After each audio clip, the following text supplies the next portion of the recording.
ನರಸಿಂಹರಾಜಪುರ. ಭವ್ಯ ಇತಿಹಾಸವನ್ನು ಹೊಂದಿರುವ ಈ ಕ್ಷೇತ್ರ ಹಲವಾರು ವರ್ಷಗಳಿಂದ ಅಭಿವೃದ್ಧಿಯನ್ನೇ ಕಾಣದೆ ಹಿಂದುಳಿದ ಪ್ರದೇಶವಾಗಿತ್ತು. ಆದರೆ ಇತ್ತೀಚಿನ ದಿನಗಳಲ್ಲಿ ಈ ಕ್ಷೇತ್ರ ಸಾಕಷ್ಟು ಅಭಿವೃದ್ಧಿಯನ್ನು ಕಂಡು ಅಭಿವೃದ್ಧಿ ಪಥದಲ್ಲಿ ಸಾಗುತ್ತಿದೆ ಅಂದ್ರೆ ಇದರ ಹಿಂದೆ ಒಬ್ಬ ಶ್ರಮಿಕನ ಕೈವಾಡವಿದೆ. ಹೌದು, ಕೆಆರ್ಪುರ ಕ್ಷೇತ್ರದ ಅಭಿವೃದ್ಧಿಯ ಹರಿಕಾರ ಬೇರಾರೂ ಅಲ್ಲ, ಈ ಕ್ಷೇತ್ರದ ನಾಯಕರು ಹಾಗೂ ಜನಮೆಚ್ಚುಗೆಯ ಶಾಸಕರೂ ಆದ ಶ್ರೀಯುತ ಎನ್.ಎಸ್. ನಂದೀಶ್ ರೆಡ್ಡಿಯವರು. ದೊಡ್ಡ ಉದ್ಯಮಿಯಾಗಿರುವ ಇವರಿಗೆ ಚಿಕ್ಕಂದಿನಿಂದ ಸಮಾಜ ಸೇವೆಯ ತುಡಿತ. ಹೊಸ ನಾಡ ಕಟ್ಟುವ ಚೈತನ್ಯ ತುಂಬಿದ್ದ ನಂದೀಶ್ ರೆಡ್ಡಿಯವರು ಜನರ ವಿಶ್ವಾಸವನ್ನು ಗಳಿಸಿ 2008ರಲ್ಲಿ ಬಿಜೆಪಿ ಪಕ್ಷದ ಮೂಲಕ ರಾಜಕೀಯದ ಹಾದಿ ತುಳಿದಿದ್ದರು. ಏನು ಒಂದು 25 ವರ್ಷದಿಂದ ವಾಟ್ ವಾಸ್ ಲ್ಯಾಕಿಂಗ್, ಏನೊಂದು ಮೂಲಭೂತ ಸೌಲಭ್ಯವೇ ಇಲ್ಲದೆ ಇರೋಂಥ ವಿಧಾನಸಭಾ ಕ್ಷೇತ್ರದಲ್ಲಿ ಇವತ್ತು ನಾವು ಸಂಪೂರ್ಣವಾಗಿ ಎಲ್ಲ ವಿಚಾರಗಳಲ್ಲಿ ಪ್ರಥಮ ಮೂಲಭೂತ ಸೌಲಭ್ಯಗಳು ಒಳಚರಂಡಿ, ಅದಾದ ನಂತರ ಕುಡಿಯೋ ನೀರು, ಅದಾದ ನಂತರ ರಸ್ತೆಗಳು, ಅದಾದ ನಂತರ ಕೆರೆಯ ಅಭಿವೃದ್ಧಿಗಳು, ಈ ರೀತಿಯಾಗಿ ಶಾಲಾ ಕಟ್ಟಡಗಳು, ವಿದ್ಯಾಭ್ಯಾಸಕ್ಕೆ ಕಾಲೇಜ್ ಕಟ್ಟಡಗಳು, ಸ್ಕೈ ವಾಕ್ಸ್, ಅಂಡರ್ ಬ್ರಿಡ್ಜಸ್ ಅಂತ ಪ್ರತಿಯೊಂದಕ್ಕೂ ನಾವೊಂದು ಕಂಪ್ಲೀಟ್ ಬ್ಲೂ ಪ್ರಿಂಟು ಮತ್ತು ವಿಷನ್ ಅಂತ ಒಂದು ಕಲ್ಪನೆ ಅಂತ ನಾವೆಲ್ಲರೂ ಚರ್ಚಿಸಿ ವಿಶೇಷವಾಗಿ ನಮ್ಮ ಭಾರತೀಯ ಜನತಾ ಪಕ್ಷದ ಕಾರ್ಯಕರ್ತರ ಒಂದು ಸಂಪೂರ್ಣ ಒಂದು ಸಹಕಾರ ಮತ್ತು ಅವರ ಒಂದು ಪ್ರತಿಯೊಂದು ಭಾಗಕ್ಕೆ ಏನೇನು ಸೌಲಭ್ಯ ಬೇಕು ಅನ್ನುವಂಥ ವಿಚಾರಗಳನ್ನು ಚರ್ಚಿಸಿ today whatever we had achieved it is with the support of our ಕಾರ್ಯಕರ್ತಸ್ and with the support of the general public ಇವತ್ತಿನ ದಿನ ಈ ಎಲ್ಲ ಸೌಲಭ್ಯಗಳನ್ನು ನಮ್ಮ ವಿಧಾನಸಭಾ ಕ್ಷೇತ್ರದಲ್ಲಿ ಲಭ್ಯ ಮಾಡಿದ್ದೀರಿ. ಇವತ್ತು ಶಾಸಕರು ತಮ್ಮ ಅಧಿಕಾರಾವಧಿಯಲ್ಲಿ ಮಾಡಿದ ಮೊದಲ ಕೆಲಸವೆಂದರೆ ಕಾವೇರಿಯನ್ನು ಕೆಆರ್ಪುರ ಕ್ಷೇತ್ರಕ್ಕೆ ಹರಿಸುವ ನಿಟ್ಟಿನಲ್ಲಿ ಹೋರಾಟ. ಅವಿರತವಾಗಿ ಶ್ರಮಿಸಿದ ಇವರ ಶ್ರಮಕ್ಕೆ ಕೊನೆಗೂ ಪ್ರತಿಫಲ ಸಿಕ್ಕಿತಲ್ಲದೆ ಪ್ರತಿಯೊಂದು ಮನೆಗೂ ಕಾವೇರಿ ನೀರು ಸರಬರಾಜು ಆಗುವಂತೆ ಮಾಡುವಲ್ಲಿ ಯಶಸ್ವಿಯಾದರು. ರಾಮಮೂರ್ತಿ ನಗರ ಮತ್ತು ವಿಜನಾಪುರ ಪ್ರದೇಶದಲ್ಲಿ 75 ಲಕ್ಷ ಲೀಟರ್ ಸಾಮರ್ಥ್ಯದ ನೆಲಮಟ್ಟದ ನೀರು ಸಂಗ್ರಹಗಾರ ಟ್ಯಾಂಕ್ನ ನಿರ್ಮಾಣವಾಗಿದೆ. ಕ್ಷೇತ್ರದಲ್ಲಿ 573 ಕೊಳವೆ ಬಾವಿಗಳನ್ನು ಕೊರೆಯಿಸಲಾಗಿದ್ದು, ನಗರೇಶ್ವರ ನಾಗೇನಹಳ್ಳಿ ಗ್ರಾಮದಲ್ಲಿ ನೆಲಮಟ್ಟದ ನೀರು ಶೇಖರಣಾ ಟ್ಯಾಂಕ್ ಹಾಗೂ ಪೈಪ್ಲೈನ್ ಅಳವಡಿಕೆಗೆ ಚಾಲನೆ ನೀಡಲಾಗಿದೆ. 9 ವಾರ್ಡ್ಗಳ ಪರಿಶಿಷ್ಟ ಜಾತಿ ಮತ್ತು ಪರಿಶಿಷ್ಟ ಪಂಗಡಗಳ ಜನರಿಗೆ ತಲಾ 3 ಲಕ್ಷ ರೂಪಾಯಿ ಹಣದಲ್ಲಿ 1446 ಮನೆಗಳ ನಿರ್ಮಾಣ ಸೇರಿದಂತೆ ಹಿಂದುಳಿದ ವರ್ಗದವರಿಗೆ ತಲಾ 3 ಲಕ್ಷ ರೂಪಾಯಿ ಹಣದಲ್ಲಿ 270 ಮನೆಗಳ ನಿರ್ಮಾಣಕ್ಕೆ ಚಾಲನೆ ನೀಡಲಾಗಿದೆ. ನೆಲ್ಲೂರುಪುರದಲ್ಲಿ 252 ಮನೆಗಳು ನಿರ್ಮಾಣಗೊಂಡರೆ ಬಸವನಪುರ ವಾರ್ಡ್ನಲ್ಲಿ 156 ಮನೆಗಳ ನಿರ್ಮಾಣ ಕಾಮಗಾರಿ ಪ್ರಗತಿಯಲ್ಲಿದೆ. ಅಲ್ಲದೆ ನಗರೇಶ್ವರ ನಾಗೇನಹಳ್ಳಿ ಪ್ರದೇಶದಲ್ಲಿ 208 ಬಹುಮಹಡಿ ಮನೆಗಳ ನಿರ್ಮಾಣ ಮುಕ್ತಾಯ ಹಂತದಲ್ಲಿದೆ. 18,000 20,000 ಒಂದು ಮನೆ ಕಟ್ತಾ ಇದ್ರು SC/STಗೆ. ಈ ಸರ್ಕಾರ ಬಂದ ಮೇಲೆ 3 ಲಕ್ಷ ಕೊಟ್ಟು ಮನೆ ಕಟ್ಟಿಕೊಟ್ಟಿದ್ದಾರೆ. ಕೆಆರ್ಪುರ ಕ್ಷೇತ್ರಕ್ಕೆ ಸುವ್ಯವಸ್ಥಿತವಾದ ಒಳಚರಂಡಿಯನ್ನು ಸುಮಾರು 140 ಕೋಟಿ ರೂಪಾಯಿ ಹಣದಲ್ಲಿ ನಿರ್ಮಿಸಿದ ಕೀರ್ತಿ ಇಲ್ಲಿನ ಶಾಸಕರಿಗೆ ಸಲ್ಲುತ್ತದೆ. ಎಲ್ಲ ಸ್ಯಾನಿಟರಿ ಫುಲ್ ನಮ್ಮ ವಾರ್ಡಲ್ಲಿ ಆಲ್ಮೋಸ್ಟ್ ಆಲ್ 95% UGD ಸ್ಯಾನಿಟರಿ ಆಗಿದೆ. ಅಷ್ಟೇ ಅಲ್ಲ, ಮನೆಗಳ ಕೊಳಕು ನೀರು ಕೆರೆಗಳಿಗೆ ನೇರವಾಗಿ ಹರಿಸದೆ ಶುದ್ಧೀಕರಿಸಿ ನಂತರ ಕೆರೆಗಳಿಗೆ ಹರಿಸಲಾಗುತ್ತಿದೆ.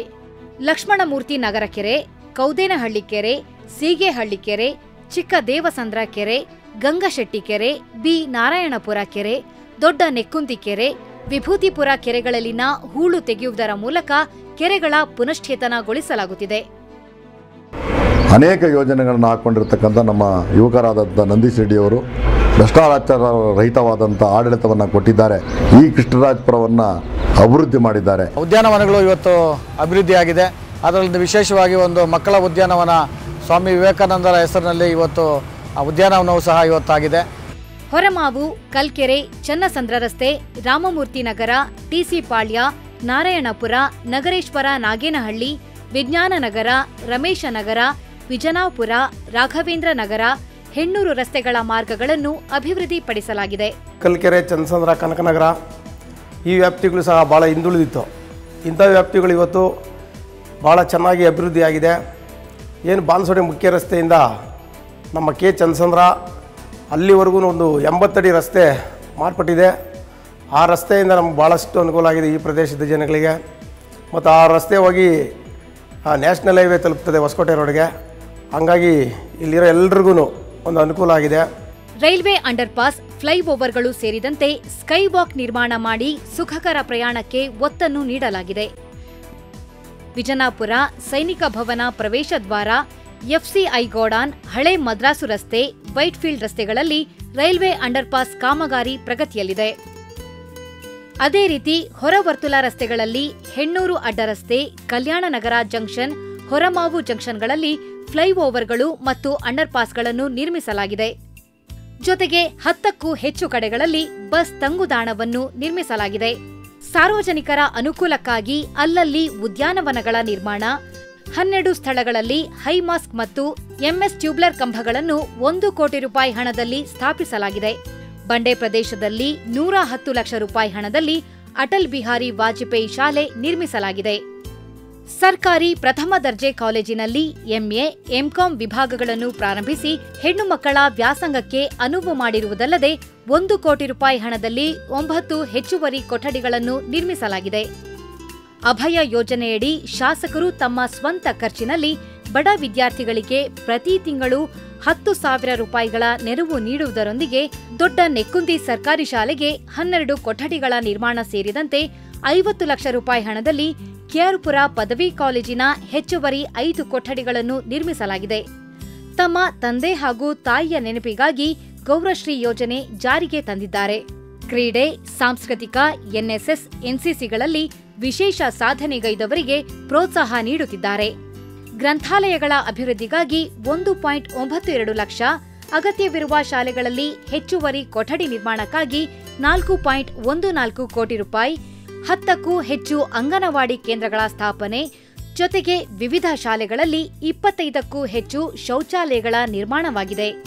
25,000ಕ್ಕೂ ಹೆಚ್ಚು ಜನರಿಗೆ ಬಿಪಿಎಲ್, ಎಪಿಎಲ್, ಅಂತ್ಯೋದಯ ಅನ್ನ ಯೋಜನೆ ಪಡಿತರ ಚೀಟಿಗಳನ್ನು ವಿತರಿಸಲಾಗಿದೆ.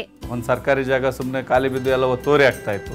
ಅದು ನಾನು ಶಾಸಕರ ಜೊತೆ ಕೂತು ಮಾತಾಡಿದೆ, ಸರ್ ಹಿಂಗೆ ಆಗ್ತಾ ಇದೆ ಅಂತ ತಕ್ಷಣವೇ ಅವ್ರು ಆಯಿತು ಇಮಿಡಿಯೇಟ್ ಕಾಂಪೌಂಡ್ ಹಾಕ್ಸಿ ಅಂತ ಕಾಂಪೌಂಡ್ ಹಾಕ್ಸಿ ಆ ಒತ್ತುವರಿ ಆಗಿದ್ದಂಥ ಜಾಗನ ಇವತ್ತು ಒಂದು ಯೋಗ ಸೆಂಟರ್ ಕಟ್ಟುವಂಥದ್ದನ್ನು ಕೂಡ ಅವ್ರ ಶಾಸಕರ ಅನುದಾನದಲ್ಲಿ 40 ಲಕ್ಷ ರೂಪಾಯಿ ಇದರಲ್ಲಿ ನಮ್ಮ ಜನಕ್ಕೆ ಅನುಕೂಲ ಆಗೋ ಥರ ಒಂದು ದೊಡ್ಡದಾಗಿ ಒಂದು ಲೈಬ್ರರಿ, ಒಂದು ಯೋಗ ಸೆಂಟ್ರು ಮತ್ತು ಒಂದು ಕೆಳಗಡೆ ಪಾರ್ಕಿಂಗ್ ವ್ಯವಸ್ಥೆ ಅದನ್ನೆಲ್ಲ ಮಾಡೋ ಥರ ಪ್ಲ್ಯಾನ್ ಮಾಡಿಕೊಂಡು ಅದೊಂದು ಮಾಡಿದ್ದೀವಿ.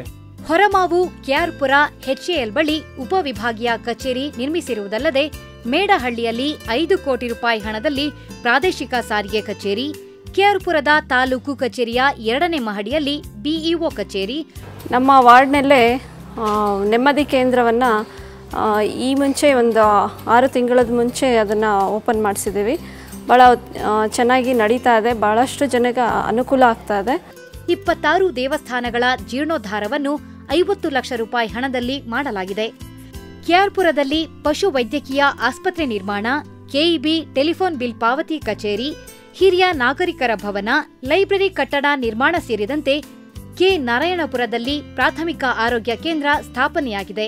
ಅಲ್ಲದೆ ಕ್ಯಾಲಸನಹಳ್ಳಿ ಪ್ರದೇಶದಲ್ಲಿ 40 ಎಕರೆ ಜಾಗದಲ್ಲಿ ನಿಮಾನ್ಸ್ ಕ್ಯಾಂಪಸ್ ನಿರ್ಮಾಣಕ್ಕೆ ಚಾಲನೆ ದೊರೆತಿದೆ.